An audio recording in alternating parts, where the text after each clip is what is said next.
No glasses this week? Oh, shit, my glasses. Yeah, I'll go get them. Be right back. Okay.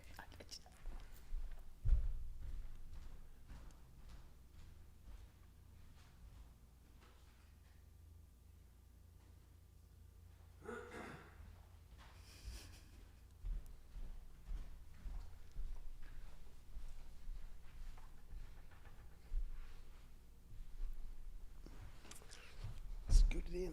Okay. All right. Here we are. We've got, we've switched sides. Oh, we're not ready for that. Oh. There's a formula here. Yeah, we switched sides. That was my first bit of feedback last week. I don't like that profile. Yeah, so you got your good side. Well, sure. I've got, my sides are good no matter what. I mean, so I really thought about it. I was like, Spencer doesn't have a bad side. Be like, I can go either way. You look good both sides. Yeah. I'm not trying to recreate everything, but 3 cats. Yeah. So switch sides. We got new microphone arms. Pretty nice. This feels very like more official than we deserve. Yeah, we can be like back here. I can, just move it around however I want. You can like do your thing where you lean back and cross your If arms I want, and make your yeah. dramatic point. If I want, I can come up here and I can be serious and be like, look, we need to talk about this. Or, I can. Do you think that you're ever serious? That's cute. Yeah, I'm serious. It's a term for that, but I don't think we're ready to share that with the audience yet. Yeah. I don't know what you're talking about. But we've got microphone arms. We've a boom arm. That's what it's called. Oh, I see. Switch sides, and we've got a name now. We do have a name, and we had a name, Yeah. and it's not appropriate. Maybe for another Yeah. podcast someday.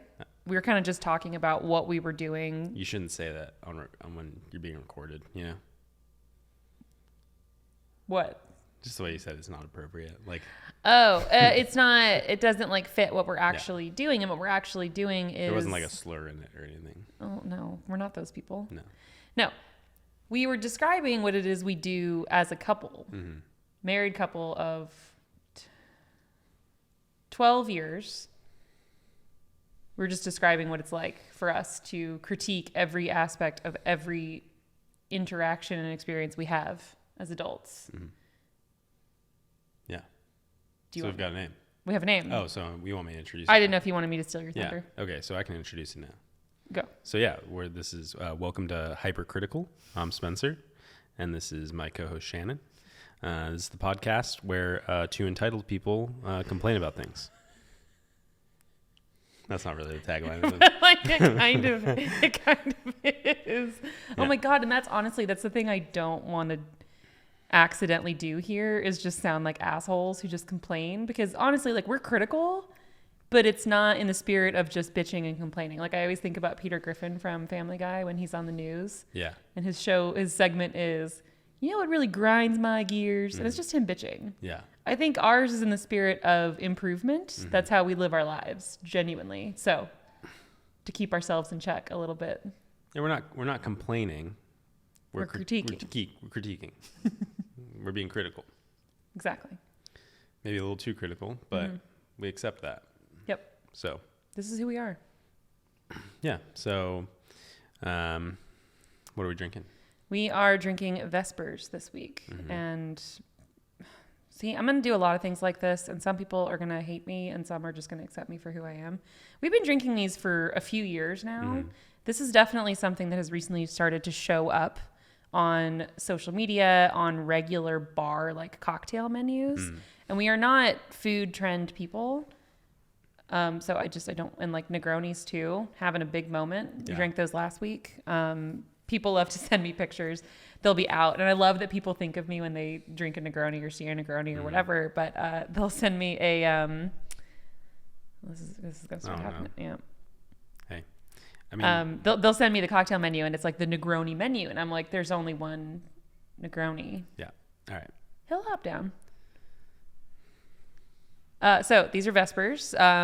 Like the best cocktails in life, they are literally only made of alcoholic ingredients. There's no mixer. Yeah, and it's an actual cocktail, right? Exactly. Which is like 3 ingredients. Right. I mean, that's anything else is just a mixed drink. Which I still, every time this subject comes up, I get a little confused about old fashions, like the original cocktail. Yeah. What is the argument that the 3 ingredients are? How do you make it? I don't remember. I think it's rye whiskey or bourbon. Yeah. Although maybe that's like a bourbon old fashioned and it really should be rye whiskey. Come on. He's fine. Yeah, but I mean, he's right. It's a problem when he walks on the keyboard. Yeah. He pauses the audio and we don't know for an hour. Okay. Okay. Rye whiskey, a sugar cube, Yeah. bitters, and orange peel. So there's one alcoholic Orange ingredient. peel is a garnish. It's a garnish, right? I'm just listing everything. I think the other 3 could be counted as ingredients. Sugar and bitters. Yeah. Okay. All right. So Vespers. I always make them by starting with the smallest ingredient and going up. So in Casino Royale, and apparently in the book, not just the movie, Okay. Ian Fleming wrote Daniel Craig, He James was thinking Bond. about it back then. He's like, there's going to be a guy. Daniel Craig looks like my first boss, so it always like kind of weirds me out a little bit whenever I think about him as James Bond. I Okay, think so that's a really generous comment, but go on. I'll explain sometime, Yeah. maybe in another edition of this or whatever. But anyway, Ian Fleming basically makes up this cocktail. And really, like, if you're a purist, when you think about things like martinis, you should hate this drink because Yeah. it's both vodka and gin. But he orders it with Quina Lillet, which isn't made anymore, but it's like a French pre-dinner wine. So it just adds like a little bit of sweetness. It smooths everything out. So there's a little bit of that, and then double the amount of vodka, and then triple the amount of gin. So it's a boozy one. It's pretty hard hitting, but it's very, very smooth. But it's basically a martini. A version. Yeah, like instead, and like that's a lot more vermouth. Or when you're making a martini, if it has vermouth, like honestly, you should like spray the glass Yeah. and make sure there's no like excess, and the rest is just ice cold gin. Mm-hmm. So yeah, Speaking of, I'm about to go on a rant, Yeah. and I'm trying really hard not to. Cheers. take a sip. It's a good one. That is a good one. And The lemon's fresh, so that always helps. it's stirred, not shaken. Yeah, the shaken thing is bullshit. You're Yeah. not supposed to do that. You're not like bruises the gin. There's no. I don't know what that means. I couldn't recognize I it, don't but- either, and I started to say it, and then I didn't because Yeah. I'm like, I don't know what the fuck that means. But people are always like shaking drinks, like this whole like culture with Yeah. cocktails at home, and like the only drinks you're supposed to shake are cocktails that have like a fruit. And fruit juice in it. So like a daiquiri, you would shake. Yeah. Martini, absolutely no reason to shake. Negronis, Manhattans, Yeah. you're just wasting your time. I think it makes like the gin a little bit, like it bruises it, it makes it like a little bit more bitter. I like your brother Patrick's theory that like that's why he does it, because he's James Bond and like He's bruised. he's like, yeah. and edgy. Yeah, He so doesn't want any that's smooth how he wants- experience. I didn't know Patrick said that. That's I think funny. he did Oh one my time god. when we were talking about this. Yeah, it feels accurate. Yeah. But like again, I'm sorry to rant, but this is the literal point of what we're doing. When I on occasion order a martini at a restaurant or a bar, it's like the ultimate test Yeah. for me to see like, does this guy know what he's talking about, know what he's doing? And that test is vodka or gin. Yeah. And I'm like, how dare you ask me that? Yeah. You order a vodka martini, and I think you're wrong when you do that personally. But if Yeah. I just order a martini with olives, it's gin. Assume. So Good to know. So we've been drinking these for a few years. it started during quarantine days, 2020. Yeah. And you drank them more than I did. Oh God, yeah. Man, I mean, like most people, Mm-hmm. 2020 was a very boozy year. We had nowhere to go and not much to do. We already worked from home, so we were pretty comfortable and set up and all of that. But it would get to be, like 4:15, and we're like, it's late enough, right? Yeah. Yeah. So we'd make food and drinks and eat potato chips and peanuts. How did we not gain a ridiculous amount of weight? I'm pretty sure I did. I gained more weight in the last 6 months of my corporate job in 2022 than I Yeah, did during true. COVID. No question. I can't think of the history of it, but I feel like I probably gained the most weight. Probably, it was right before COVID. But was that when you started gaining a lot of weight from powerlifting? Yeah. Or was that just like we're sitting around? Well, I was like taking bulk protein, which is like 1,500 calories in a serving, and eating my normal diet on top of that. I cannot be I think healthy. I gained 40 pounds in the course of a month and a half or something. No. It was short. It was better quick. not have been a month and a It was half. That is quick. dangerous. Maybe not 40. That's I mean, terrifying. probably 20 pounds like over the course of a few months. God. Because I had been slowly building weight before then. But anyway, we don't have to talk about that. That's for another day. Yeah, we'll put a pin in that. But you're why women have such beef with men who are trying to lose weight. They're like, oh yeah, I just did it. Yeah. We're like, oh, well, that's great. Happy for Well, you. I mean, we Like know it's how hard? to do it. It's easy. It's difficult. I wish I hadn't said this. Okay, that's another conversation. We can do powerlifting and Yeah. weight gain, weight loss Yep. podcast another day. Yeah. Add that So to the list. quarantine days, cocktail time, which I'm pretty sure is what we've officially called it. Yeah. It was either we weren't really doing Negronis at home right then. I don't really I think we remember. were. I was drinking Negronis more than you were. Yeah. We it were was doing typically Manhattans. Manhattans a lot, and gin and tonic. Not for very long. You switched to Yeah, because the like quinine or quinine whatever and was tonic. giving me a weird flavor in my mouth. oh man, but like lots of limes and like the tall, what are those called? Highball glasses. Yeah, and we made like all the lime and lemon ice cubes. Yeah. I'm really big on glassware with drinks. Our other glasses that we use for Vespers are very like traditional, like the like V cut. Yeah. And I remember making them, typically in those glasses, I would make you a Manhattan and I would make a Vesper, but I would do it with olives, which is a huge mistake. Like it should only really be with lemon. Yeah. And I remember one night looking and I'm like, these are big. Like these are really big glasses. Oh yeah. And then I like Googled it and I'm like, what's the like pour for a classic drink? Like what should this be? And I figured out that our glasses were literally 3 times. Yeah. So every one drink we were having was 3 drinks. Right. And so our anniversary in 2020, when we had 3 cocktails each, we Yeah. had, 9 Yeah. drinks. Insane. That's a lot.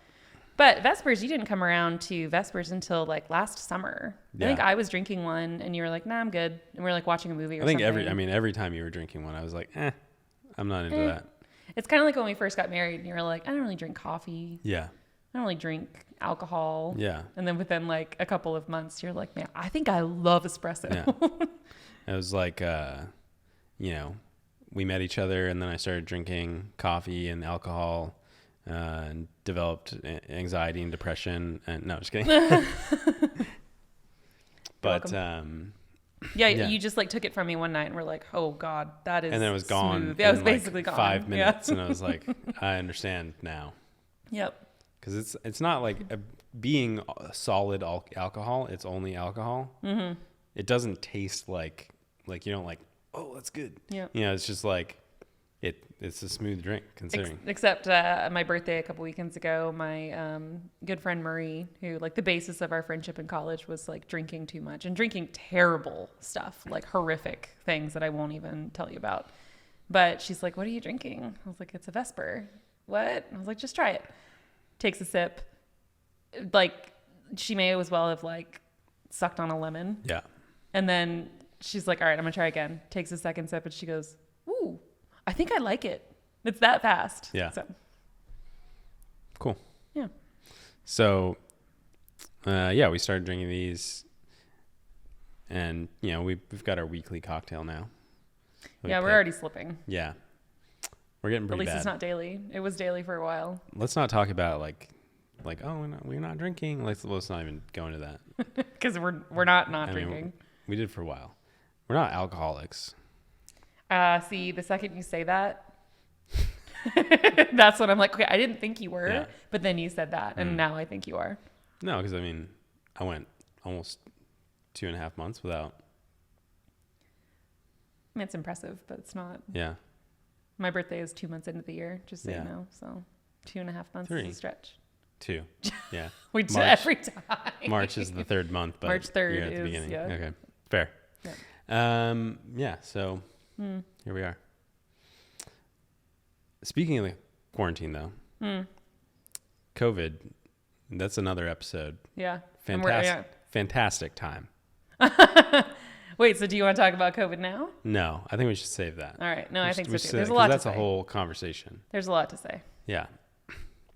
But I will say, like, entirely unironically, it was I fucking love COVID. Yeah. I mean, I think that's what? Just, yeah. You just said I fucking love COVID. Yeah. There's a soundbite for you. No, I mean, like I said, like we were already working from home. I'd never, Yeah. I have not been asked to go to an office for my job Yeah. since I was like 23, 24. Right. But there was just something about like no one's going anywhere and doing anything right now. Yeah. There is no like I'm missing out, which I don't tend to feel that way anyway, but it's just like We get to set our own schedules. Mm-hmm. We have at least for me, like, excuse not to do anything. yeah. The one thing, not the one thing. Let me just back up for a second. It's not a laughing matter, and I do take all of that very seriously. I had it twice. You very likely had it twice, even though you literally never tested positive. No. So it's not a laughing matter, but one of the negative kind of unexpected Yeah. side effects of quarantine and COVID was the impact on the restaurant industry. Yeah. I feel like pre-COVID, we were absolutely the people who were going to happy hour pretty regularly. We had like our rotation of spots. We would go to brunch. We would go out to lunch quite a bit, coffee shops. Like we were definitely like out in that scene. And we had our people at our regular places. You know, you walk in and you do kind of feel like comfortable. You can navigate it. They know your drink. They know you. They know your name. And you expect a lot of that to be affected by something like a global pandemic. But I mean, most places I feel like did not recover at all. And the places that are still open that, we used to go to pre-2020, they're still there. And like, they're not even, the menu's not even that different, but there's something in that industry that like completely shifted. Yeah. And being hypercritical, I think we have plenty of things that we could say about service industry, especially since we both come from that. Yeah. Not restaurants, but retail. And then we have family members. Well, you kind of work restaurants. I worked in a restaurant. Do we really want to say restaurant? Yeah. I think that's a It stretch. was a Studio Eats, a movie theater restaurant, and I prepared food. I mean, I made quesadillas. Thank you for saying prepared.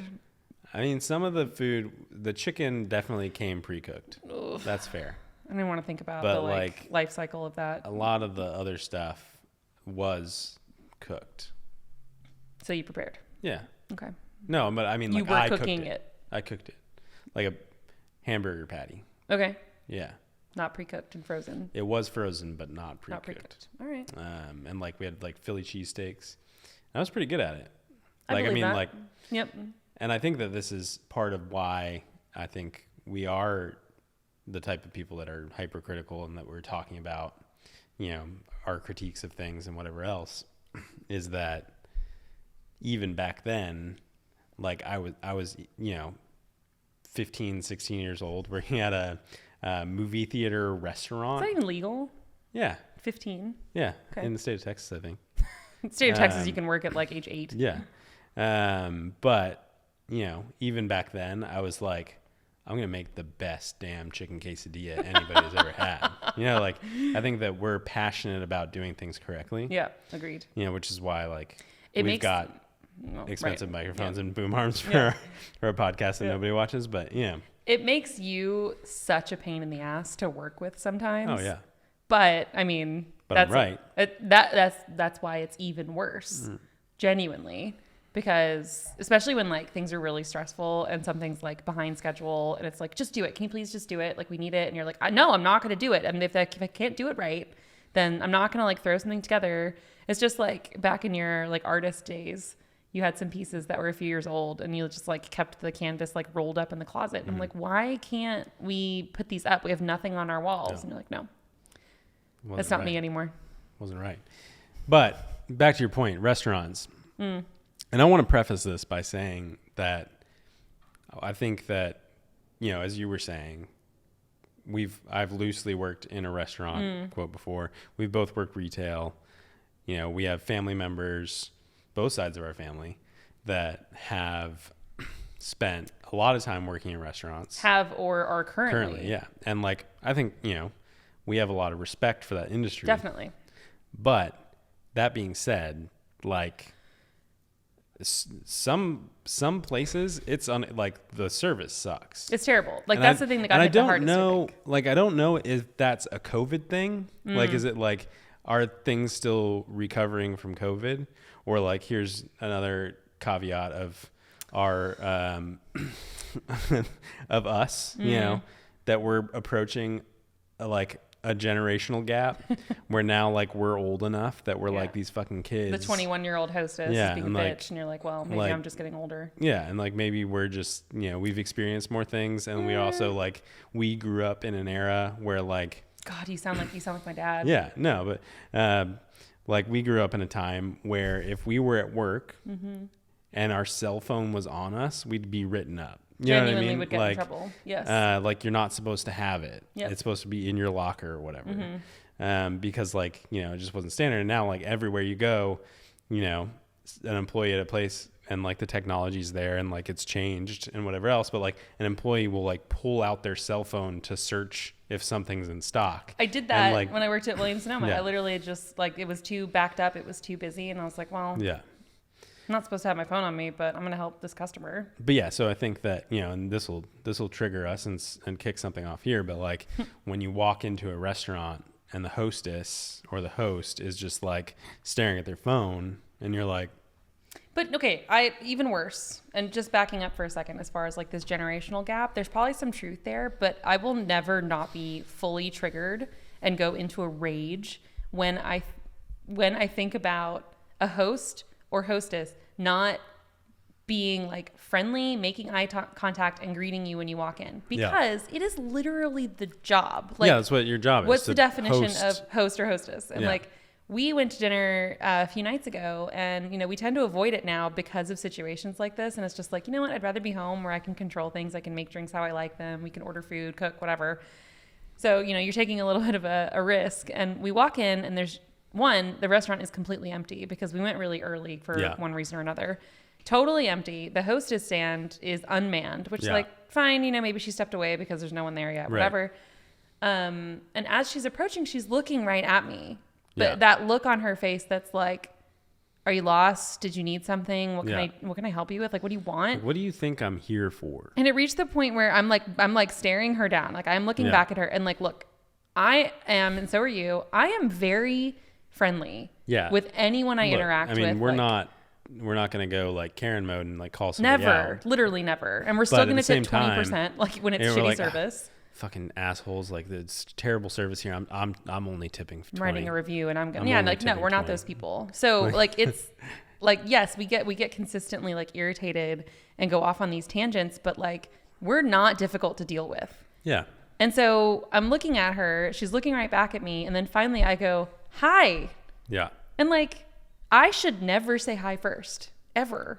Walking into a restaurant, approaching the host stand, what do you think we're here for? And then my favorite question, do you have a reservation? But not like, let me make sure to check you in for your reservation so you don't get a ding on Resi or whatever. It's like more like, why are you here? Are you sure you're supposed to be here? Like, oh, I'm sorry. Do you not have a table if I don't have a reservation? And I get that. Like there's the logistical side of it. Like, fine, but if you do have a reservation and you need to check in, and even if it's an empty restaurant, like they want to make sure that they're not expecting somebody else. Sure. You know what I mean? Either they're expecting somebody else or they don't want to seat you, and then later you get flagged as not showing up to your reservation or whatever. Yeah, and I appreciate that. But like, again, provide some, you know, find a better way to say it than, do you have a reservation? Like, you know, and maybe it's, can I check for a reservation for you? You know, something like that. Like, exactly. Not, it feels judgmental. It's like, and like, okay. And it feels like you're inconveniencing. That's the other part. And I'll let you finish your thought. No. But yeah, it feels like you're inconveniencing them. They're looking at their phone. And this is just, again, like us being old people now. Like, I'm going to push back on that. I disagree. Like, you know, they're staring at their phone at the hostess. Your job is to greet people and welcome them into the restaurant and make sure that they're seated and accounted for, and that there's a, you know, server taking care of them and all the other stuff. And you're just staring at your phone and you're like, I have to say like, hi, I have a reservation, or like, hi, it doesn't make any sense to me. Can I get a table? Like, especially when it's empty. I feel like there should be like a, you should be there to, and like, I don't mean this going to come out wrong as I'm saying it in my head, but it's like, you're there, your job is service. No, it genuinely is service and hospitality. And that's the thing that's missing now is hospitality. Right. And this is one thing that I love about Union Square Hospitality in New York City. Danny Meyer. He has Union Square Cafe. He started Shake Shack, Gramercy Tavern, Marta, all these amazing places. This is the problem with drinks and eating pizza right before. That's another good thing we did this time is we ate the pizza. Yeah, there will be no not pizza halfway intermission. through. Yeah. But he's actually like, I love his approach to things like service and hospitality. And he even calls it like your hospitality quotient. Yeah. I think like EQ, IQ, and this is like HQ. Mm-hmm. And it's all about like considering every step of the experience. And to have a bitchy hostess who is like not at all concerned with like how important that first step is, it will fully, especially if I'm not in the right mood for it, it'll fully sour the entire experience. The food could be flawless, but it's Danny Meyer, I think, who says something like food is like 49% of the experience. It actually doesn't matter. Well, I mean, if you're setting yourself, like if the first interaction you have walking into any experience is one where you feel uncomfortable, a lot of people are going to go into a defensive position and just like, you know, and then maybe something is off with the food. And in a normal circumstance, you'd be like, oh, whatever, it's fine. I'll just not eat that part or whatever. True. Or like, yeah, it's okay. You know, but like, since you've already had a bad experience, you're like, well, fuck, this whole restaurant sucks. Yeah. Yeah. Right. But, and like, I don't want to call out Danny, but I do feel like we've been to restaurants in New York, some of those that you've listed, and we've also still had those same experiences where we're like, oh, totally. No, come on. This like, guy's philosophy is exactly. this, and like you walk into the restaurant and they don't care, or like it takes 45 minutes to get water on your table or whatever else. And yeah, I kind of forgot about that. See, when we did the big dinner for work last fall or the fall before, we were in the private dining room at Union Square Cafe, and it was amazing. It was flawless, like attention to detail service. Yeah. Everything was great. But then you and I went back, and we were really excited about it because everything was so great.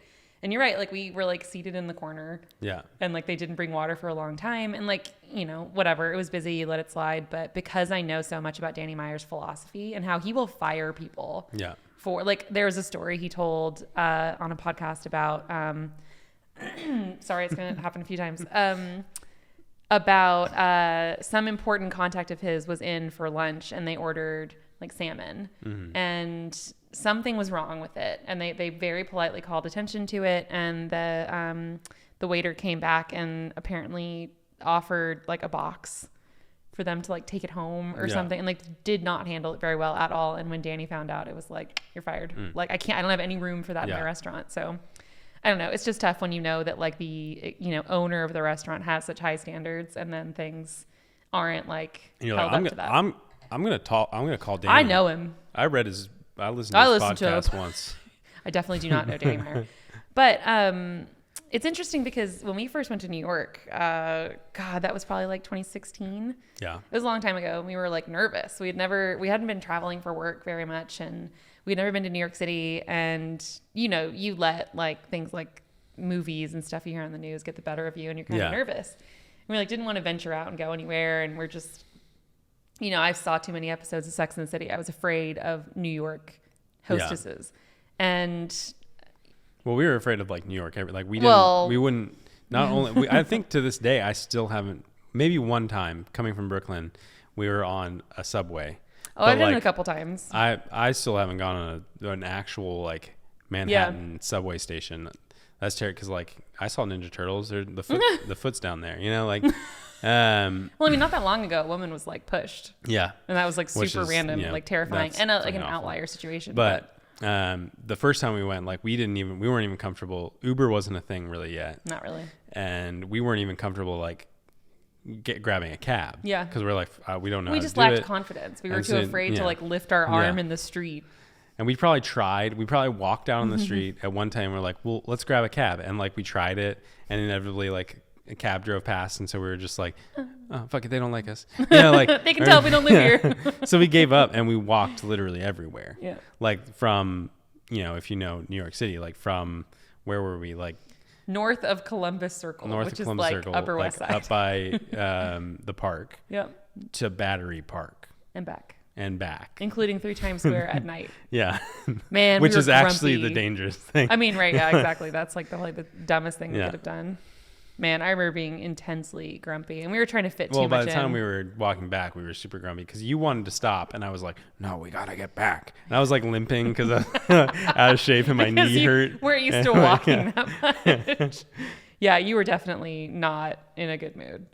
But the thing that surprised me on that trip was, a couple of the like meals that we had in restaurants. They were like super friendly and accommodating and didn't make us feel like we didn't belong there or shouldn't have even bothered if we didn't have a reservation. Yeah. Like, it's just interesting, the service industry.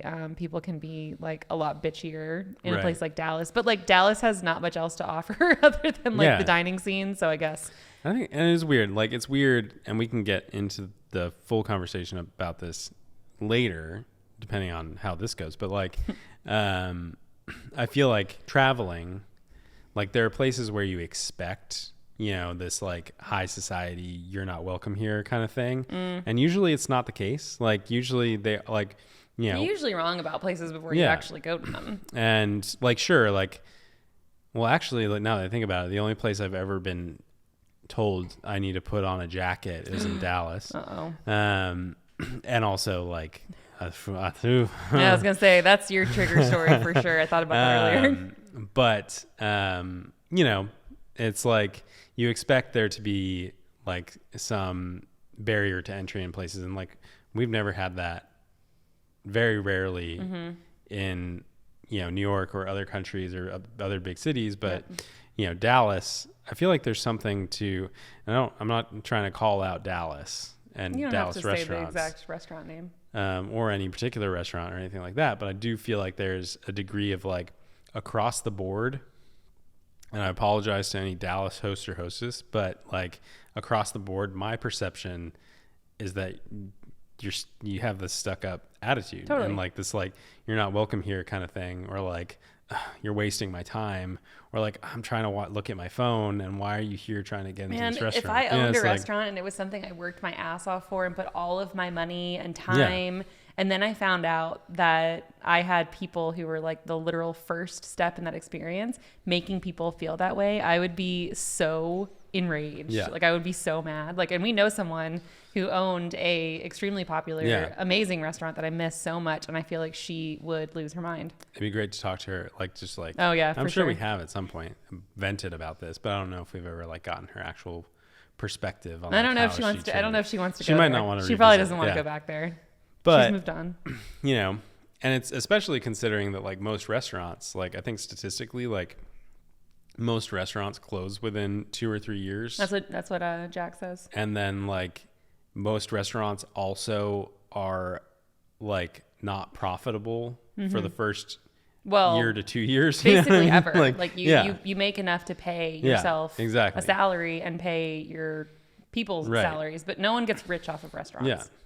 And so like that, if I were starting a restaurant, or like that was my passion, and I, found out someone was putting it at risk. Yeah. I mean, that would not go over well with me. Yeah. But, in New York, I feel like there is a degree of like, if we walked into certain restaurants, in our shorts and torn up t-shirt or whatever, which we would never do anyway. Yeah. But there's probably a degree of like, well, maybe he is a celebrity. You know what I mean? Like, yeah, that's a good point. But I feel like what they would do is probably offer you a jacket. Yeah. Or they'd seat you in a corner, or something like that. Like, but yeah.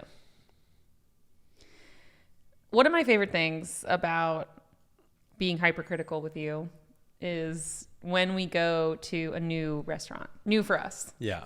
And we pick apart the entire experience from parking and valet to the like storefront and what it's like when you first walk in. And this is why I love, and I am going to name this one, Uchiba. Yeah. I've always loved Uchiba. They've always been so hospitable and friendly and welcoming. And, we go there a lot because it's our safe space. We don't want to risk it. Their host desk and whoever's there is always they're amazing. Great. They're amazing. They like know our names now, Yeah. and pretty regularly we're like a few minutes behind schedule. Almost we walk always we're at, like, if they have a 15-minute grace period, We're walking in at minute 14:59. Yeah. But they're great. Like, they never make us feel bad about that. They're so accommodating. Like, one time we were seated outside and we thought it would be fine, but then like it did get a little uncomfortable because it was kind of cold, and they were like, okay, we think someone's going to no-show, and as soon as it hits the 15 minutes, then we're going to move you to their table. And they're just friendly, and you walk in and you feel like accepted Right. and not like sorry to bother you. Yeah. And me, like, once that sets me off, it's like, all right, snap out of it, or the whole evening's ruined. But critiquing restaurants with you and the whole experience is always really fun. In the moment, it's not super enjoyable for me because I'm like, would you just enjoy being out, please? But in hindsight, I'm like, God, he was so fucking right. He's spot on about everything. So there's this restaurant that opened in the Design District in Dallas, and a lot of buzz, very like trendy, and like, oh, it's so hot right now. And we went, and I could tell, like, from the minute we like drove up, I was like, this is not going to go well for Spencer. We walk in, and the host was like insane. He was like way extra, like other end of the spectrum. Like, he was so friendly and excited, but we were like, Jesus, dude, whoa. please. What did he call us? Well, I don't want to say his name.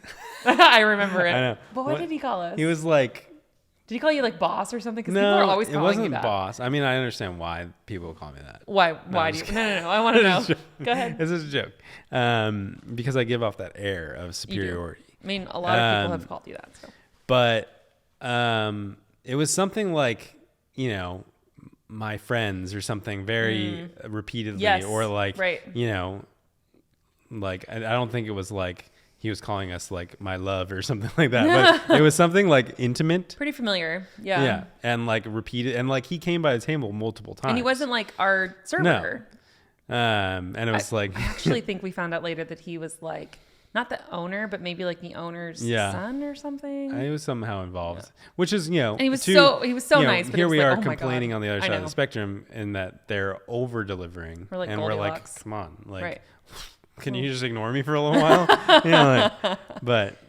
Well, I don't know. I think that's actually really fair, because that's the thing about really great service. Like, people who like look down on these roles in the restaurant industry, like, oh, it's just a server in a restaurant. It's like, no, this is an art. Like, you've got to like be able to read people. And like when you see the couple that's like breaking up and the guy's tearing up, and you come over and you're like pouring their water, and you're like, how's everything going over here? And she goes, or like, read the room. Like, give us a second. They need a minute.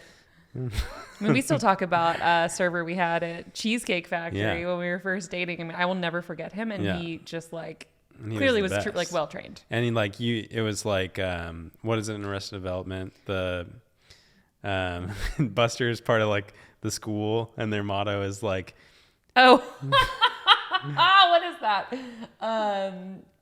They're like never seen or heard. Yeah, and like you would be talking, and like you're in the middle of a conversation, and like you look over and you're like, my water glass is full, and I know that it was empty a second ago. You'd see him like somehow creeping like around the corner. Yeah. And you'd see him in the distance, just like, oh, his water glass is getting low. I'm gonna sneak over there as soon as he turns his head. Like, yeah. But okay, so we're in this restaurant, and there was a weird like ambiance to it, and the decor was really strange, and I couldn't quite put my finger on it. And you had been like assessing the situation for a while. You know that look on your face, just looking around, like. It kind of reminds me, you know what? It reminds me of, like, this is a restaurant that they would go to in an episode of Friends. Yeah. In the early 2000s. And it's supposed to be like 90s, 90s or even like mid 90s kind of feeling. And there was like neon stuff but with big like floral pattern wallpaper. Floral and like Corinthian columns with a bust on it. And like very like, and like leopard print. And you're like, and you didn't are they trying to be 90s? Or are they trying to be like... You didn't know how you feel about it until you say something so specific that then you're like, fuck, he's right. It's like a rug I was going to pick out for my office. And I showed it to you, which is like a West Elm rug. Yeah. And I sent it to you, and you looked at it and you go, I don't know. It looks like a Bill Cosby sweater. And I was like, fuck, he's right. Like, I really liked this. And now it's like so specific and spot on. I can't like it anymore. Yeah. But when you like hit the nail on the head with the atmosphere, and like it's like they wanted it to be this, but it's actually coming across like it's giving this Yeah. to just be a little Gen Z for a second. Well, I mean, You're really like, good at that it's part, branding. You know, it's like, That's true. that's part of your brand. And like, to a degree, if you're a restaurant or anything in service, like, everybody in your building's part of the brand. Your service is part of the brand, everything else. And so, like, yeah, like, you could have the restaurants, like, what is the famous one? There's a famous one in London. There's some all over the U.S. where they're like, their brand is that their service is rude to you. Oh God, there's like Dick's Yeah. Last Resort in Yeah, yeah. Dallas, which is just like horrific. And Yeah, and they're like, you know, here's your fucking food. Yeah, and like throw it on the table. And like that's part of the brand. And if that's Yeah. the brand, it's fine. Right. You know? And like if I'm going to a place and I'm like, oh, this is the restaurant where the host is like your best friend and he's like so happy to see you, then Right. you're like, oh, okay, this isn't too much. That's It's true. part of the shtick. But you know, like Well, we have a lot of respect. maybe we for- should just start assuming the brand is that the host is not interested in you It's being not there. going to work for me. It's still not going to work for me. I'm here to give you money, so. My problem with restaurants, and then I think like this just comes from. Did you? Can we? Okay, yeah, we can do that. Is it the producers have some? Okay. All right. Anyway, is he done? All right, I think he's got it. Are we good? Okay, we're good. Okay.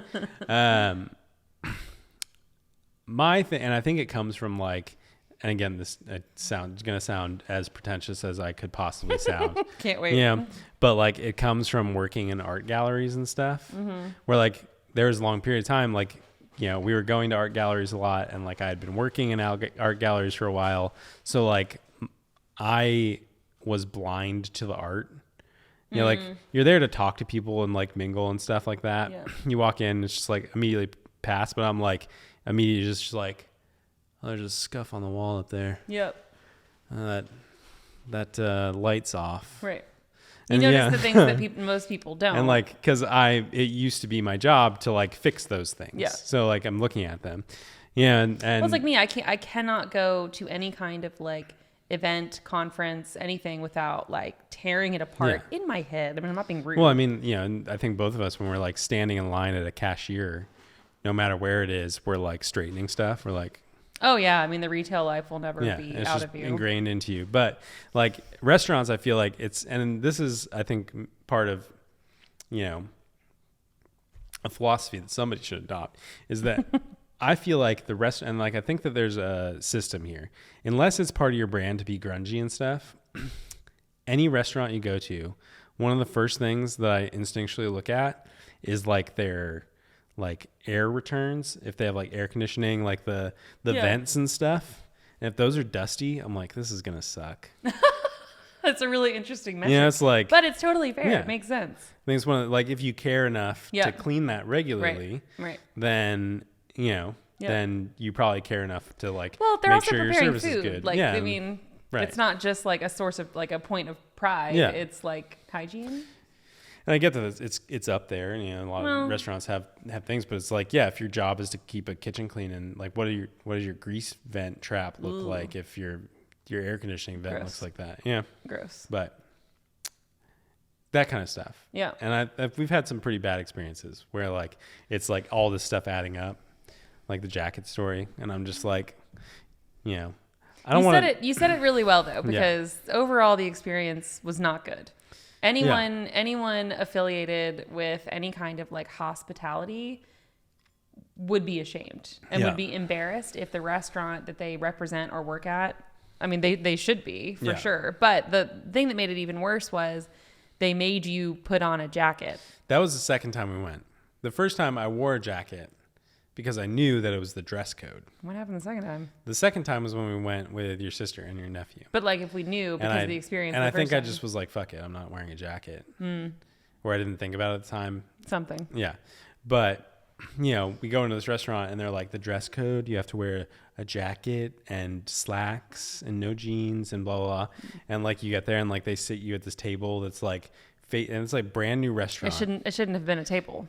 Sit you at a table where like I'm facing a blank wall that's scuffed up, like scrape marks on it and stuff from the door slamming into it or whatever. Like the big exit sign was right there. There's like a service door with all their dumb waiters, or is that what it's called? Or is that the thing that you pull up? That's the thing that you pull. Okay, so it's not that. The wait It's like stands. Yeah. Yeah. I think that's what they're Yeah. called. Yeah. The little unfolding, you put the tray on it. Right. They just have them like stacked up, leaning against our table. Yeah. And the And waitress. even like my view wasn't good. I had the Yeah. opposite view looking out into the restaurant. It was just kind of like, Yeah. And like stuff was just like kind of like not like dirty. There was like the tufting on the, and this is again, the upholstery was like there was a tear and a button missing and but stuff. it shouldn't be the case with a brand new restaurant that Yeah. has a lot of hype. And then, like- and it makes you wear a jacket. Yeah.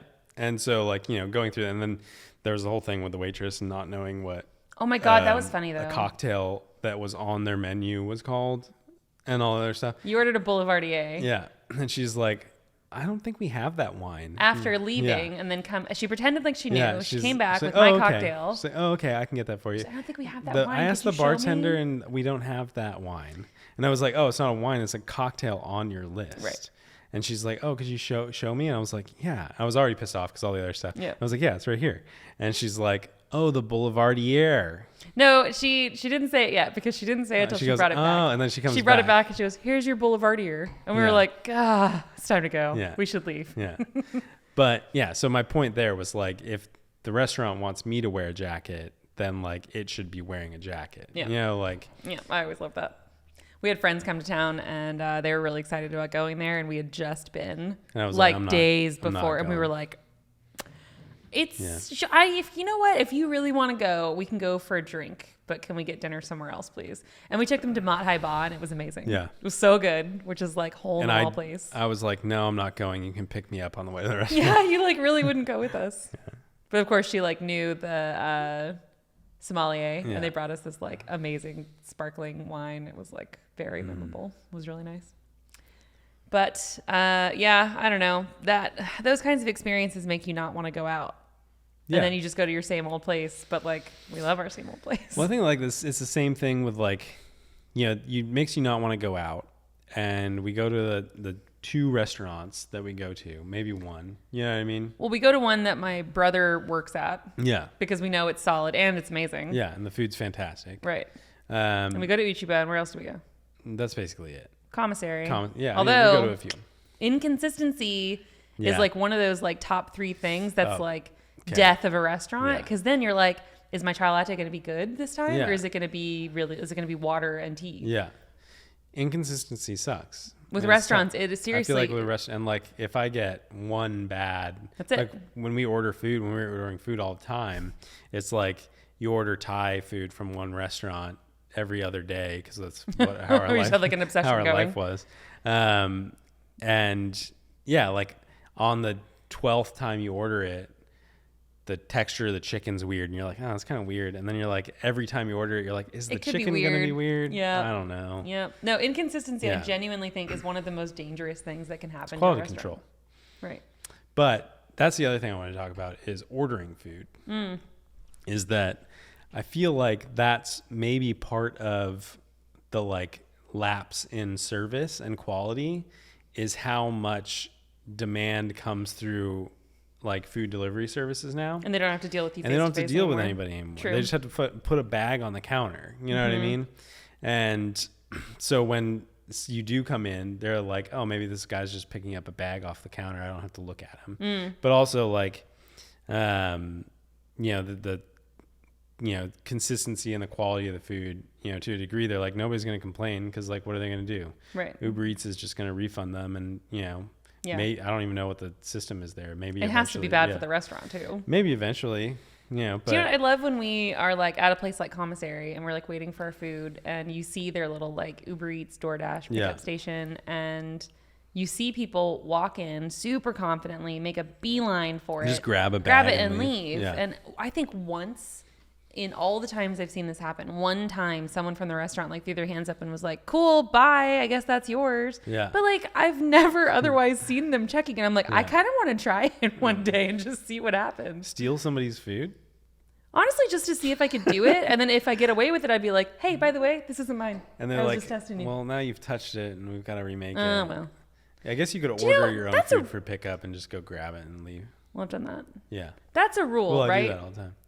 That's a rule. If they feel put like- food, not ordering food, but when Yeah. you're at a restaurant, they put food down. I feel like if the rule is, genuinely, I'm asking, if it touches the table, you left it, you set it down, and then Yeah. you realize that's not ours, that's now ours. Yeah. I don't think they can then take it and be like, oh, I'm so sorry, that's actually for someone else. I would assume, I don't know, I think that's the I case. can't speak confidently about this, but I would assume that like if they've left the food on the table and like turned around, like you don't know if the person sneezed on it or like, you know, True. touched it or whatever. Right. And so like, you know, but I can imagine if they like walked over and they're like, oh, here are your drinks. Oh, fuck. Sorry. These are from the wrong table. They I'd could be like, turn oh, yeah, around. okay, fine. Yeah. I'm not going to drink this. But yeah. Well, it But- happened at a restaurant when the team I was working with last year, they were in town, and we ordered a ton of food because it was like sushi and lots of plates were coming out. And there's one thing, and I was looking at it, and I'm like, I don't know what that is. And I swear the guy came back like 8 minutes later and took it. Yeah. And we were like, oh, I mean, I'm pretty sure you're like past the, you know, like statute of Yeah. limitations or whatever on that dish. That's Yeah. now ours. And also just like, I mean, at that point you're just like, well, you didn't pay for this, so you don't get it. Yeah. You know, I'm like you're just, don't throw it Yeah. away. I hate Yeah. food waste. It makes me crazy. but what I was going to say is ordering food. Like, Mm. I think that that's had a big impact. And I feel like, speaking of decline in service, I mean, again, I'm sure some people are Uber Eats drivers and delivery people, and they probably work ridiculously hard and whatever else, and like do the best they can to a degree. You know, I don't mean they do the best they can to a degree, but to a degree, most of them do the best they can Yeah. to like, and like, you know, we've had people deliver food and you're like, oh, that guy was really friendly, and you can tell that he's like trying. Yeah. You know, but at the same time, I feel like across the board, the service and quality through Uber Eats has like plummeted, and the cost and all the fees have like The cost has gotten skyrocketed. ridiculous. Yeah. But okay, on the first point, what makes you say that? Service and quality. Yeah, so not the price. Like, I mean, like, how many times have you ordered something and you're like, he's been delivering it for 45 minutes? That makes me insane. And it's like very, and like, I mean, I feel like I did call somebody out at one point and I like made a big deal about it, and I felt bad afterwards, but I was just like, Was this the milkshake? yeah, it was a milkshake, and it made me mad because I ordered a milkshake, And fast food, you know, a chicken sandwich and whatever else, you know, I think fries. it was a cheeseburger. It was a fries, cheeseburger, fries, and a milkshake. Yeah, and like when you order something cold, a milkshake that's frozen, Right. and you go the extra step of like, okay, I'll spend the extra $3 to get it priority. And what the fuck does priority mean? And to it's these like, people? okay, so I'm paying for priority, and it says, the description says, you'll be up next. I assume that it's, you know, that's my guarantee that my milkshake's not going to be warm by the time it gets here. And like, And there's no fixing that. yeah. There's no getting your Yeah, you milkshake don't put it in the and freezer, doing you know? anything about it. And so I paid for priority, and I'm like, and I think Uber Eats, and I may be wrong, but I feel like maybe they just did it for me because I complained, but like, I feel like they no longer show you the route that the driver's taking. You know what I mean? Like when they're delivering their food. Ooh, I don't know. I don't think they do that anymore. I haven't used Uber Eats in a while because We've been pretty good about it.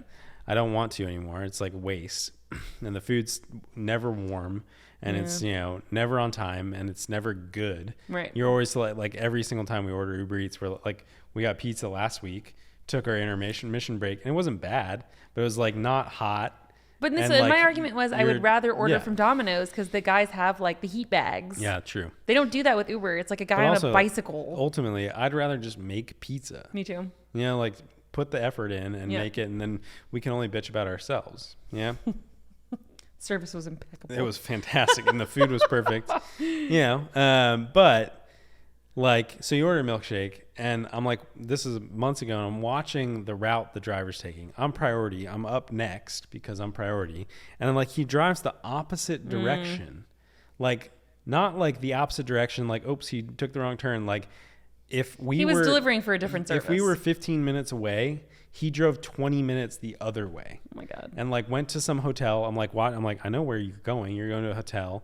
And he was there for 10 minutes and then 40 minutes to get back to us. And I'm just like, He made that face like, what was he doing? What At was the he hotel? doing He at was the delivering hotel for 10 food. minutes? Sure. What kind of services do you?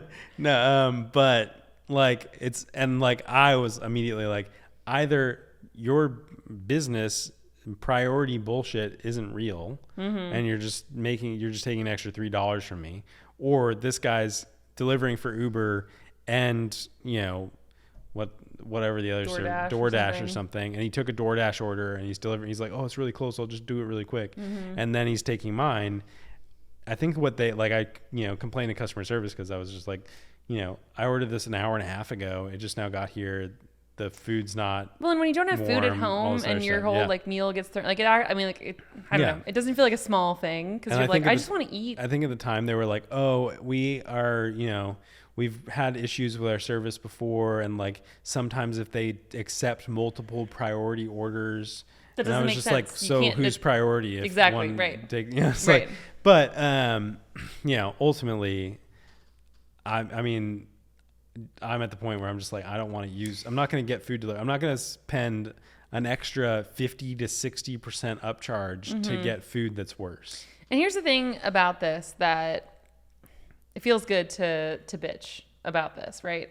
And the reason why it's not as fun as the other things, restaurants included, there is no, well, if I did it, it would be like this. Yeah. There's no brainstorm of the better version. It's just, what's the answer?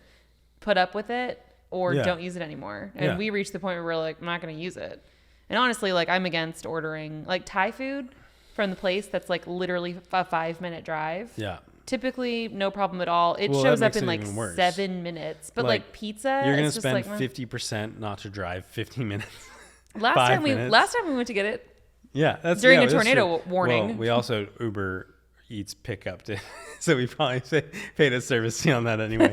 We need to just call the restaurant. Yeah, we could next time. But like, they're just preying on millennials who don't feel comfortable picking up a telephone. I'm sick of millennials getting shit for everything. Is there anything what's the current one? Who's out now? Gen Z. Who's out now? Gen Z. Gen Z, and they like don't know how to pick up a phone. Like answer a phone call? Or they're averse to it. Well, I'm averse to picking up my phone. Yeah, I don't like it either, calls. but I hate phone calls. Text me. I mean, I'll do it. If I need to order food, I'll do it. Well, don't. Bean. No. I just don't want him to step on the... Okay. Yeah. Okay. Is there something wrong with the levels? You want me to... Okay. Yep. You were so good last week. I mean, he's not doing too bad. You didn't have any issues with us doing this last week. But this is the second interruption. But yeah, I mean, ultimately, I don't know. I'm at the point where I'm just like, I don't know where I'm going with that. I'm just going to say ultimately because it sounds like a good wrap-up word. Look. Listen, I'm going to lean in. Look, here's the deal. No, I mean, at the end of the day, I'm just increasingly like, I'm going to go to the one restaurant. And I guess, again, like, we're just old people now. I don't like that excuse. I don't like it. For the rest of our lives, we'll go to one restaurant that we like because they've always done that feels old. Fine. Yeah. But I don't think the like justification is, oh, well, it's you're the problem. I do think there's been a shift in the restaurant industry and the service industry in general. And like increasingly there are like on the other side of it, retail, more and more of the same thing. Like I went to like Ulta the other day and there's like a whole system where you can like order ahead of time, walk in and grab your shit. And like, I'm here for that. There are times where I feel like browsing and there are times where I'm just like, I gotta go. I just need to pick something up. I want to get in and out. But like the service side is definitely significantly altered, and it kind of worries me when people get really excited about like AI is absolutely I feel like it's been on the rise our entire adult lives, but right now there's something happening, some kind of spike, and I'm like, that's cool. And like when you hear about like health related stuff, like AI scanning, like, you know, a scan is different from like a tired doctor or someone who just like misses something or whatever. Like, great, all those. It's so funny. Like everything I say on this, I'm like, oh, my friend who's a doctor is going to be really mad if she ever hears this. Don't ever want to insult anyone. But anyway, I don't know. It's all becoming more and more automated and like less personal. And I don't think that's just because we're getting older. I think it's like it's a shift that's happening. And to some degree, it does feel unacceptable because, again, going out to eat is less than 50% about the food you're eating. Yeah. So it's important. Yeah. The whole AI thing, that's like a whole other conversation. We could do a whole conversation on AI and the doom of society. That'll be a fun one. Yeah. But I mean, to a degree, I think that there's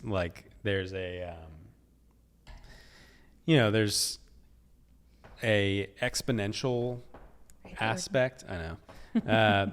Exponential aspect of technology where, especially with something like AI, that's like self-generating, where it will leave us behind at some point, you know what I mean? True. Where it progresses so quickly that it's like doubling every time. Yeah. You know, so at some point it's going to be changing. And I think we're at a moment where it's possible that like, cause like Chat GPT 4 or something is out now.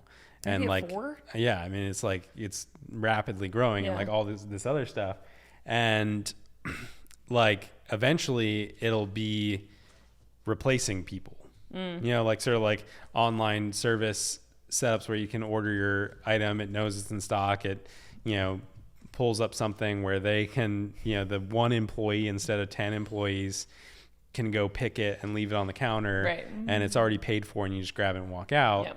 Yep. So now I guess one programmer and one person have a job, yeah, instead of 10 people, you know? Right. And there's an argument, there's like the Star Trek argument to that, where like eventually you'll get to a point where first you'll get to a point where people will see qualification to be better people and more intelligent and more qualified, and take on like higher, you know, jobs that require specific like specialization and stuff. So there's like the education component of that. And then eventually in the Star Trek utopia, you get to the point where like nobody works. Sorry, you said Star Trek. Where like you don't have to work. Like they can replicate things, you know, like there's teleporters and replicators and like food just appears for you because they can rearrange like atoms. Future. Yeah. You're like, no, Star Trek. No, Star Trek. Way cooler. Replicators.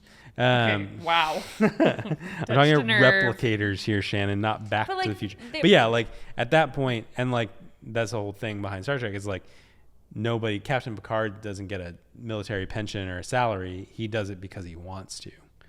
You know? Well, okay, but that's what I'm like a little like worried about when I hear things like this. Like, it's pretty well known that most people, when they retire, they don't live much longer. Yeah. Depending on the choices they make for themselves, how social they are. Well, that's even better for the hobbies, AI. If we're gone sooner than.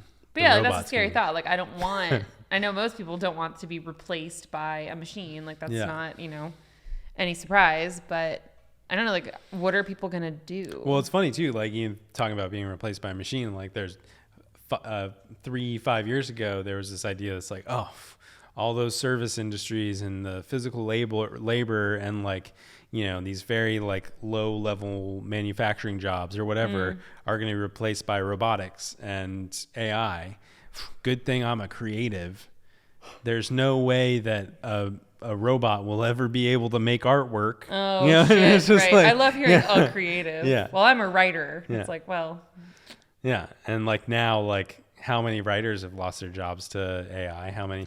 And I think there is a degree of like something, and like at least in the early stages of some of the AI, like art generators, like they can create and aggregate and make some cool looking things, but consistency is a problem. Like I think you can train an AI to eventually create consistency, but if like you're hired to manage a brand, an AI isn't going to be able to produce the same. You're like, you know, just like a random job description like out of the blue. I don't know.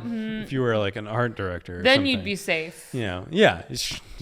AI does not always whatever get it right, you do, don't fire your art directors because they are irreplaceable. Remember the like AI portraits? Yeah. Mine had like crazy weird like you lazy get, like, a fourth eye and finger like the and whatever. weird like the hand from Scary Movie. What's going to be weird is when the next generation of kids are born and they're all deformed because of long lasting genetic issues from COVID and stuff, you know? AI is just ahead of the curve. Oh, God. We don't know it yet. And that's episode 2 of Hypercritical. I'm now terrified. Yeah. But here we are. How do we wrap these things up? Are we wrapping it? You don't want to do a whole bracket on best Game of Thrones? No, this week is supposed to be Disney princesses. We'll save that for next You week. got so excited. Ooh. You go, ooh, wow. I was like, Best Disney princess. Who do you think it is? I know you want to say Mulan right now, but she's not a princess. She's not. I mean, is she a Disney princess? Is that a title or a... Oh, here we go. Look what you did. I mean, so my favorite when I was little was Belle, Beauty and the Beast. Okay. Not a princess. Yeah, but she's a Disney princess. Exactly. Sort of like Although- a Playboy bunny. They're not real bunnies. It's one of the weirdest things you've ever said. I mean, wait, okay, but does she become one? Is Beast, who, by the way, does anyone know his name? It's And not Gaston. That's where I Does went he know first. his name? Because he just accepts it that she literally calls him to his face I mean, Beast. He's if- like, my name is Dave. if you met me and you were like, this guy's a fucking beast, I would be like, But like, that's not at all how she said it. It's more like Beast. she's scared though. She's Yeah, like, but again, like he didn't like correct he's so it. massive. Does he know his I'd be name like- anymore? Yeah. Okay. Yeah. So maybe my argument is that maybe she becomes one because they. I don't know if he's royalty, but they're princesses. But I feel like anyone in that like time period that they're describing, Yeah. you're rich, you're probably royalty. Yeah. I think he is. Okay. I'm gonna make that argument. So, I mean, but if we said any, and I guess is this like not PC? Any woman character, primary character is a princess now? But princess is like a feminine word, so I don't Yeah. think that's non-PC to assume it's a woman. Oh God, fuck. Here Let's we not. go again. Let's not. But your favorite's Belle. Or potentially tied for Aurora in Sleeping Beauty. Okay. I love that Old movie. school. The whole Na- scene where they clean and make the cake and the dress, I just love that whole Name a few more Disney princesses. Snow White, who's bullshit and Yeah. no one's favorite. Yeah. No. And they call her a princess like she's a princess and she's not. I mean, she was just pretty. Mm-hmm. And the queen didn't like that, so she made her a Yeah. scullery maid. Cinderella Okay. becomes a princess. Yeah. Let's see, Ariel. No. I mean, Yeah. not that there's anything wrong with her, but she's a mermaid. Not that there's anything wrong with that. Seinfeld. Mm-hmm. Let's see. Mulan. Mulan's awesome. Pocahontas. Pocahontas is a good one. I don't know who my favorite is. Okay. Um, Okay, when you were little, you, under the age of 5, were Yeah. Catwoman for Halloween. Yeah. So I just have a feeling you had a favorite Disney movie at that age that wasn't like Robin Hood or Sword in the Stone. Like, come on. You had one that the girls liked. Probably. I mean, I remember Pocahontas was recent. So like we did I think in 5th grade or 4th or 5th grade, like there was a whole Disney, and I'm like, in retrospect, I'm like, there's no way this was licensed, and the school should. Man, we did some crazy shit when we were in Yeah. elementary school. Like, teachers and school districts got We away like with so sang much. songs from Pocahontas and all these different We also Disney had movies. Christmas parties. I can't remember who. Like I had a role. It was like a thing. Really were the little raccoon? No, I was like a pilgrim or something. Very non-PC. Yeah. No Well, it offense was by them. Pocahontas. No, I know, but Yeah. for kids to even So- hear the word pilgrim Like feels Lion like King. illegal. Lion King Oh, was a Lion big King. We forgot about that. That's a good one. one. Who's the princess there? Nala? Nala. She's not like the titular character. I really hate that word. Remember that one night we played the big movie quiz Yeah. game, and it was like titular was literally like No. every other. Anyway, Question. we can get into the Disney princesses another time. I mean, it was a throwaway comment, but here we are. Yeah. So yeah, sure. All right. How do we wrap it? You're the one that watches these things. Yeah, cool. Yeah, so thanks for joining us. We'll be back next week with When the drinks are gone, we're done. Another That's the episode. rule. We'd like to thank all of our patrons. All their names scrolling up the screen right now. Thanks so much. I mean, that guy's a great one. And We also have an advisor.